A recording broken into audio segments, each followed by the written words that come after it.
ही अवसरी सुनी सीता धनु भंगा, तेहि अवसर सुनी सीता धनु भंगा। आयऊ भेगु कुल कमल पतंगा, आयऊ भेगु कुल कमल पतंगा। अब महाराज देखिए यहाँ पर एक विचित्र घटना घटती है।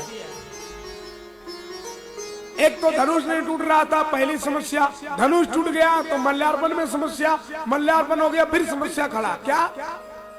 सभी राजा विचार करने लगे, क्या अरे धनुष इसने तोड़ दिया, लेकिन सीता को लेकर के हम लोग जाएंगे। किसी ने कहा जबरदस्ती छीन लो सीता को, किसी ने कहा इन दोनों को बांध दो, अगर जनक कुछ बोले तो जनक से भी लड़ाई करेंगे हम लोग। सारे राजा बौखला गए।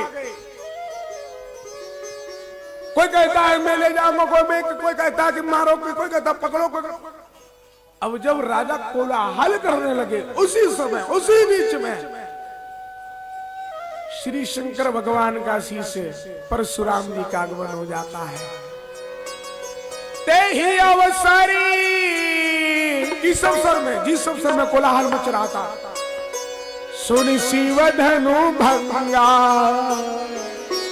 आयऊ भेगु कुल कमल पतंगा। एकदम हाथ में फरसे को लेकर ये थरथरा रहा है, पूरा हम कांप रहा, आंख नीचे से ऊपर हो रहा है।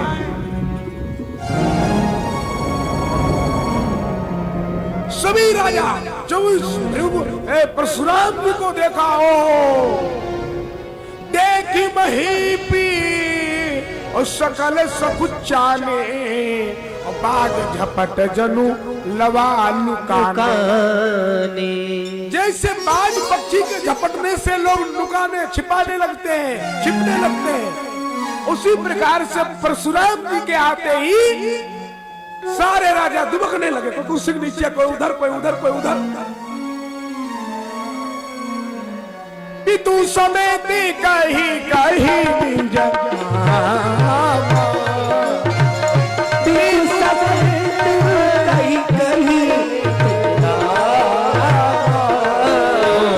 लगे करण सबदांग प्रणाम, लगे करण सबदांग प्रणाम। जैसे ही उधर से रास्ते से आ रहे थे परशुराम जी, तैसे ही राजा महाराज में फलाने राजा का पुत्र फलाना, हट दूर जा, महाराज में फलाना, हट भागो। परशुराम जी का फरसा को देख करके महाराज आधा तो कुर्सी के नीचे और आधा तो उधर से पीछे के दरवाजे बाहर, और कुछ तो जो है महाराज परशुराम जी के पीछे से उधर से बाहर। एकदम शांत वातावरण, एक मच्छर की भी भनभनाहट नहीं, एकदम।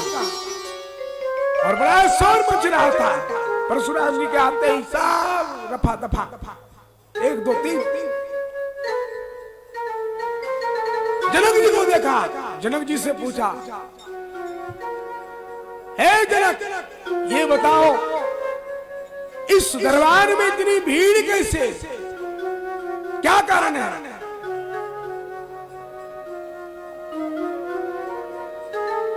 जनक बहोरी आई सिरनावा, और सीय बुलाई प्रणाम करावा।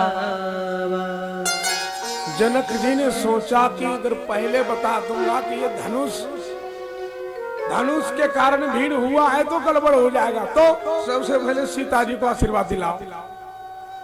जनक जी ने प्रणाम किया और सबसे पहले सीता जी को प्रणाम कराया। खुशी रहो, प्रसन्न रहो, आशीर्वाद मिल गया।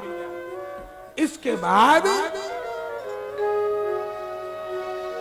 आशीष दीन है सखी हर्षानी, आशीर्वाद सीता जी को मिल गया। सखियां सब हर्षित हो गई। चलो किशोरी जी को तो आशीर्वाद मिल गया, अब किशोरी जी को कुछ होने वाला नहीं है।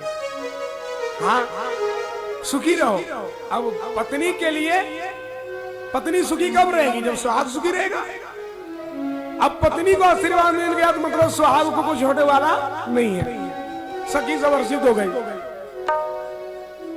आशीष दिन है और सखी हरसानी, निज समाज ले गई सयानी। प्रणाम करा करके अपने सखियों के समाज में पुनः सीता जी को लेकर के सखियां चली गई। विश्वामित्र जी ने सोचा जब किशोरी जी ने आशीर्वाद ले लिया तो अब राम को भी आशीर्वाद ले ही लेना चाहिए। इसीलिए विश्वामित्र और मिले पुनि आई, और पद सरोज में ले दो भाई। पुनः विश्वामित्र जी ने दंडवत प्रणाम किया। इसके बाद दोनों भाइयों को भी मिलवाया।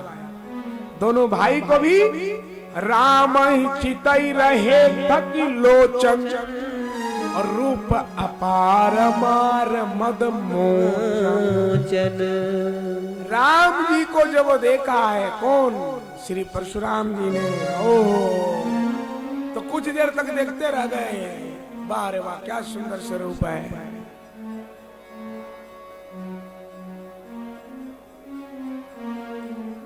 बहुरी बिलो की विदेह सन, कहू काह अति भी, पूछत जानी अजान जिमी, व्याप्यु को पसरी। परशुराम इस भांति से पूछ रहे, इस प्रकार से पूछ रहे हैं जनक जी से, जैसे कि मानो परशुराम जी को कुछ पता ही ना हो। है जनक बताओ, इस राज समाज में भीड़ किस कारण से हुआ? सुनत बचन अतिथि रे अनत निहारे, और देखे चाप खंड महीना रे। समाचार सब जनक जी ने सुनाया। महाराज ऐसी ऐसी घटना घटी। क्या घटना घटी? एक दिन की बात है। अच्छा, ये धनुष यज्ञ हुआ क्यों, कैसे हुआ? बड़ी सुंदर कथा है। जनक जी ने तपस्या किया, भोलेनाथ प्रसन्न हुए। जनक जी ने भोलेनाथ से कहा कि प्रभु मैं परमात्मा का दर्शन करना चाहता हूं। शंकर भगवान ने कहा ये धनुष ले जाओ, ये धनुष से ही परमात्मा का दर्शन हुआ।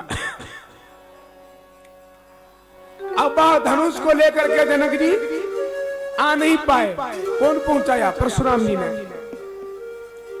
परशुराम जी ने पहुंचा दिया। परशुराम जी शंकर भगवान के शिष्य हैं। परशुराम जी जनक जी के राज्य में जनकपुर में पहुंचा दिया। अब जनक जी रोज उसकी पूजा करते। एक दिन जनक जी को कहीं अचानक जाना पड़ा, तो जनक जी ने सुनैना से कहा कि सुनो, तुम आज आरती पूजा चौका वगैरह कर देना और मैं आ जाऊंगा शाम तक, मुझे देर हो जाएगा। बोले ठीक है। सुनैना को भी बहुत कुछ काम था ज्यादा, तो सुनैना ने क्या कहा?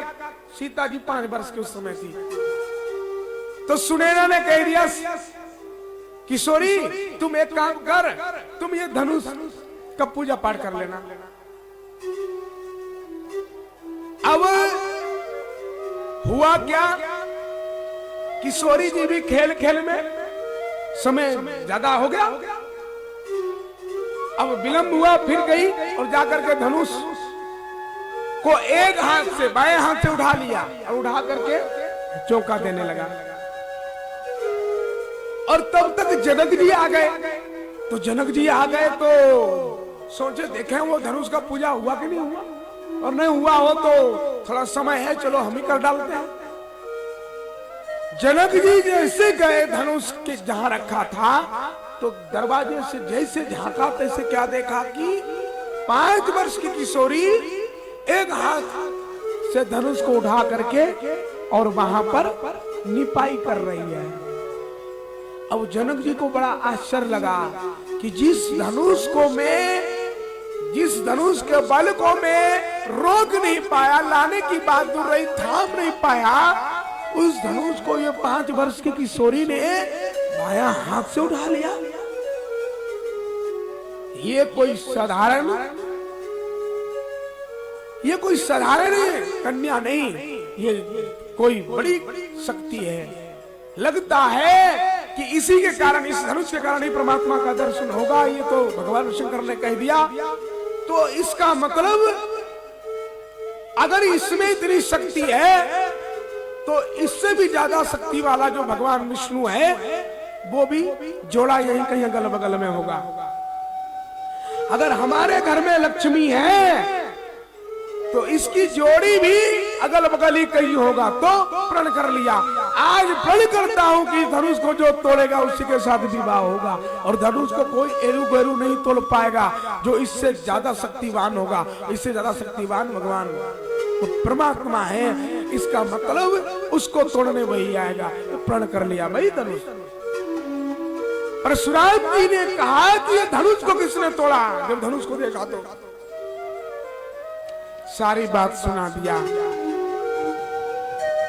कौन है जो धनुष को तोड़ा, उसको बाहर करो, और नहीं तो जितने राजा हैं एक थरपा से सबको मारूंगा, सबको मार डालूंगा। अब सारे राजा थर थर थर थर कांपने लगे। लो, धनुष तोड़ने वाला कोई और मरने में हमको आगे। अब सोच रहा अगर मैं अब निकलता हूं, अरे पहले निकल गया होता बढ़िया रहता। अगर अब निकलता हूं और परशुराम जी ने देख लिया तो उन्हें शंका हो जाएगा कि यही तोड़ा होगा, इसीलिए तो भाग रहा। तो सबसे पहले उनका फरसा हमारे ही सरदार को अलग करेगा। तो चुपचाप खड़े रहो, अब डोलो नहीं। हिलोगे डोलोगे तो काम गड़बड़ हो जाएगा। कभी कभी फोर्स लोग कहते हैं सिलेंडर हाथ ऊपर करो। अब जो ऊपर नहीं करता तो धड़ाम से गोली मार देता है। हो सकता है इसके पास कोई ऐसा कुछ अवरोधक वस्तु हो। अब परशुराम जी वहां सिलेंडर किए, खबरदार को हिला डोला तो। अब सारे राजा थर थर थर थर कांप रहे हैं। भगवान कहीं परशुराम जी का फरसा सबसे पहले हमारे ही।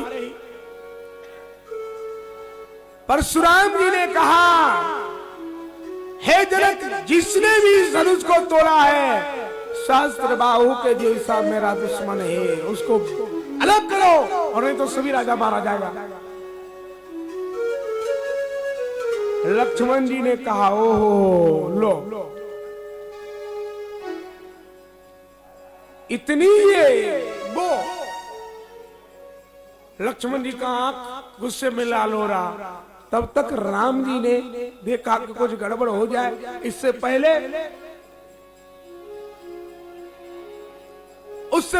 श्री राम जी ने कहा, हे नाथ, अरे नाथ संबुधने और भंजय निहारा,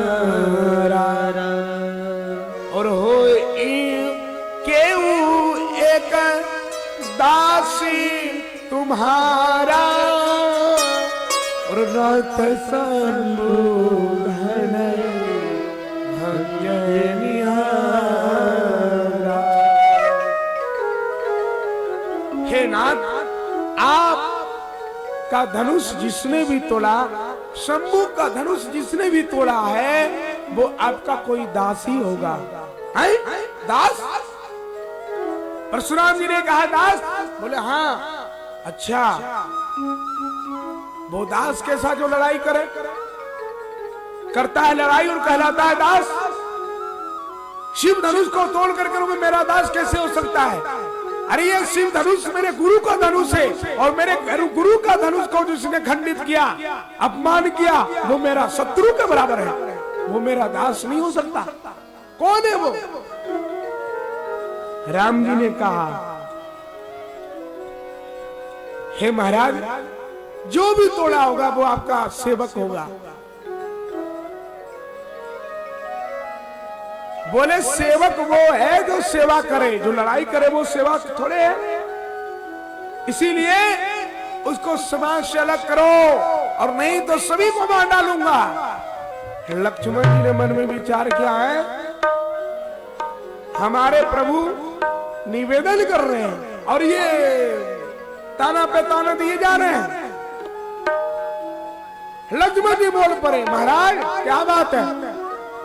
अरे बहुधनु ही तो रीलर खाई, बहुधनु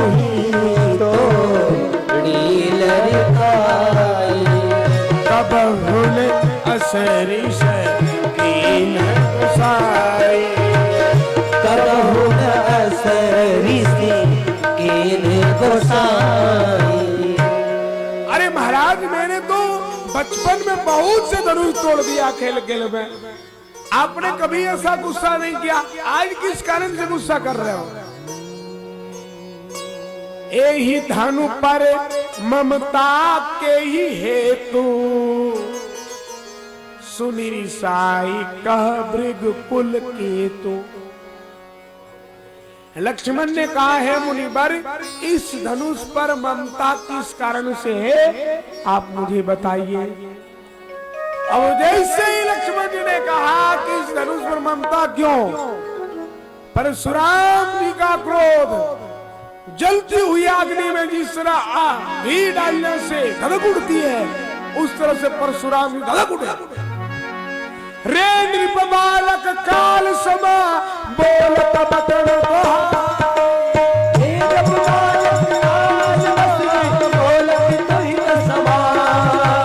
धनु ही सम त्रिपुरारी धनु विदित सकल संसार।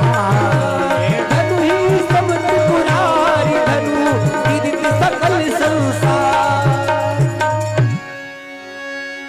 अरे तुम्हें पता नहीं है ये धनुष कोई धनुष साधारण धनुष नहीं, ये भगवान शंकर के जैसा ही ये धनुष था और इसको तोला है, इसीलिए मैं अब छोड़ूंगा नहीं, जो भी है जल्द से निकलो। लक्ष्मण जी ने कहा छुअट टूटे रघुपति न दोषु और मिनु बिनु काज करिए कत रोष। आप कह रहे धनुष को किसी ने तोड़ा, धनुष को किसी ने तोड़ा ही नहीं। परशुराम ने कहा तोड़ा नहीं, टूटा कैसे?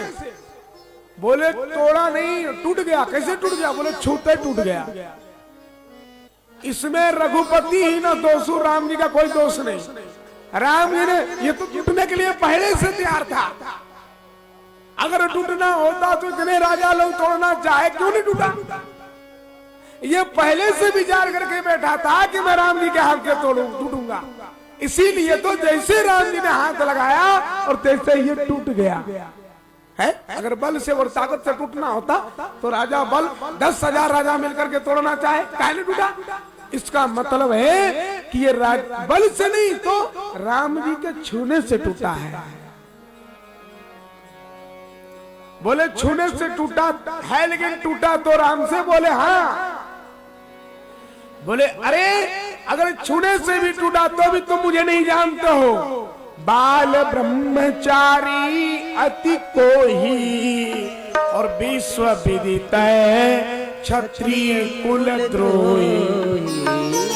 मैं बाल ब्रह्मचारी हूँ और क्षत्रिय कुल का द्रोही हूँ, इसीलिए सहस बाहु भुजबल भूमि और भूप बिनु कीनी और विपुल बार महिदेवन दीनी। एक बार नहीं, हजारों बार मैंने इस पृथ्वी से क्षत्रियों है ना, इस पृथ्वी से क्षत्रियों से शुद्ध कर दिया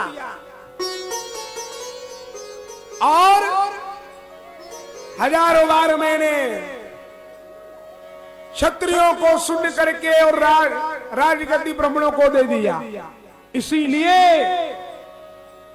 बिहसी लखने बोले मृदुबानी ओहो मुनि से महाबतमान। लक्ष्मण जी ने कहा महाराज कहा कि लंबी लंबी बात हाँक रहे हो, आप तो हमको इस तरह डरा रहे हो जिस तरह से कोई आदमी जिस तरह से मच्छर को फूंक देता है तो उड़ जाता है, उसी प्रकार से आप पहाड़ को फूंक करके उड़ाना चाहता हो। आप सोच रहे हो कि हम फूंक दें तो पहाड़ उड़ जाएगा, नहीं उड़ेगा। इसीलिए यहाँ कुम्हड़ बतिया को नहीं और ये तर्जनी देखी मर जाए। एक लजावट घास होता है, उसको छू दो तो वो शर्मा जाता है, वो थोड़ा सा मूर्छित हो जाता है। बोले यहाँ वो घास नहीं है हम कि आपके बातों से हम जो है डर जाए। बोले अच्छा ये सा? बोले हाँ महाराज, आपने अपने मुंह की करनी बहुत बड़ाई कर ली है, इसीलिए आप बार बार जो अपनी बड़ाई अपने मुंह से कर रहे हो, ब्रह्मचारी हैं, ये है वो है, तो अच्छा नहीं लग रहा है। सुनत लखन के बचन कठोरा और परस सुधार धरे कर घोरा। लक्ष्मण जी के कठोर वचन को सुन करके परशुराम जी ने अपने फरसा को सुधारा। अरे ये फरसा इस बालक के सर को कत्ल क्यों नहीं कर रहा, कलम क्यों नहीं कर रहा, इसके सर को धड़ को अलग क्यों नहीं कर रहा, पता नहीं इस फरसे को क्या हो गया, अब तक तो इसके सर को अलग कर देना चाहिए। पता नहीं मेरा हाथ इस बालक के ऊपर क्यों नहीं उठ रहा।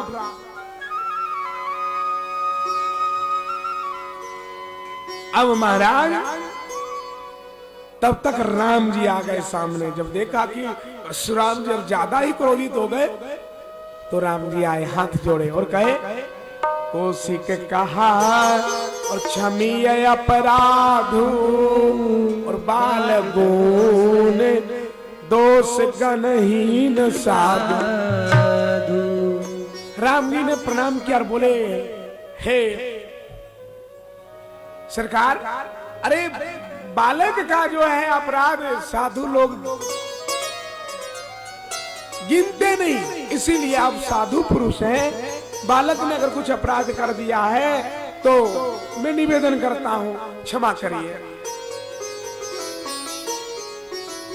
परशुराम जी ने कहा इसे हमारे सामने से हटाओ, ये काल के जैसा दिख रहा। तो लक्ष्मण जी ने कहा अगर हम काल दिख रहे हैं, एक काम करो, आंख बंद कर लो। मूंदा हूं आंख कटाओ कोई नहीं, आंख बंद कर लो, ना दिखेगा। आंख बंद कर लोगे ना तो दिखाई देगा, और ना हम दिखेंगे ना काल समझ में आएगा। आंख बंद कर लो।